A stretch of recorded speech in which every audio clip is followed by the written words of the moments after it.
Hello बच्चों, हमारा question है the potassium crystallize in a BCC lattice with a unit cell length a equal to 5.0 angstrom के। जो हमें पोटेशियम है इसका एटॉमिक मास दिया है हमें 39 और Na जो कि हमारा एवोगार्डो नंबर है उसकी वैल्यू है 6 × 10⁻23। ठीक है, और हमें यहाँ पर क्वेश्चन दिया है if a metal is a melted the density is a molten metal is found to be 0.9 gram per centimeter cube. What the percentage of a empty space of the molten metals? यहाँ पर हमें option दिया है, पहला option है 58.83%, दूसरा option है 68.02%, third option है हमारा 41.17% और फोर्थ ऑप्शन है हमारा 31.98%।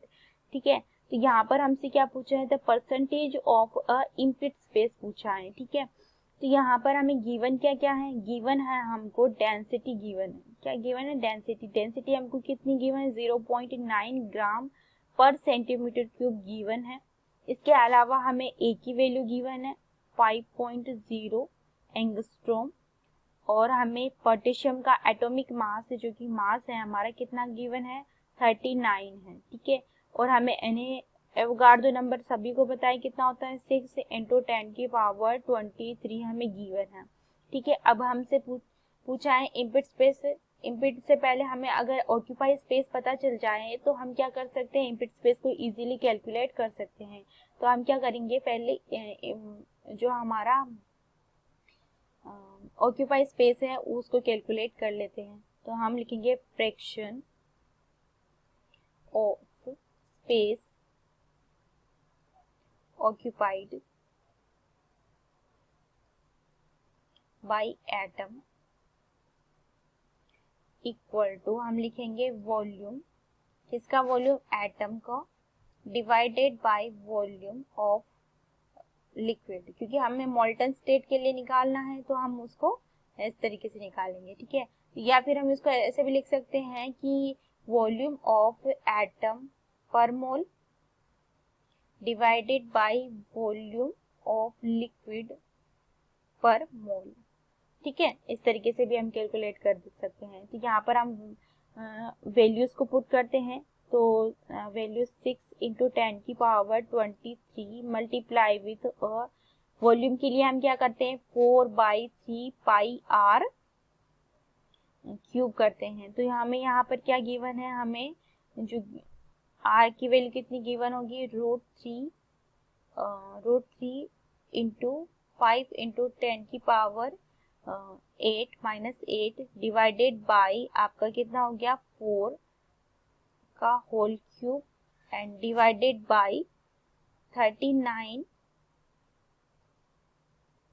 Divided by 0.9। ठीक है, तो अब यहाँ पर आपको यहाँ पर ये समझ में नहीं आ रहा होगा कि ये आपकी जो वैल्यू है कौन सी वैल्यू, जो आपका √3 × 5 × 10⁻8 आया कहाँ से। तो आपको पता है कि जो बीसीसी होता है, बीसीसी के लिए स्पेशल जब हम r की वैल्यू कैलकुलेट करते हैं तो हमें पता है √3a = 4r होता है। ठीक है, अब हमसे वॉल्यूम जब हम कैलकुलेट करते हैं किसी भी एटम का, तो अब हम क्या लिखते हैं 4/3 पाई r³ लिखते हैं। ठीक है, तो यहाँ पर हमें r कैलकुलेट करना है, r का क्यूब कैलकुलेट करना है, तो हम क्या r को इस तरीके से लिख सकते हैं r = √3a/4a। ये हमारा क्या है, r की वैल्यू हो गई, चूंकि हमें r³ निकालना है तो मैंने यहाँ पर सबका क्यूब कर दिया, और यहाँ पर चूंकि आपकी a की वैल्यू एंगस्ट्रॉम है तो मैंने इसको सेंटीमीटर में कन्वर्ट कर दिया। ठीक है, बस मैंने इतना सा किया है। जब आप इसको ओवरऑल कैलकुलेट करेंगे तो आपके पास में वैल्यू आएगी 0.5883। ये क्या है, आपका ऑक्यूपाई स्पेस आ गया। तो हमें अनऑक्यूपाइड स्पेस बताना है, तो हम लिखेंगे परसेंटेज ऑफ unoccupied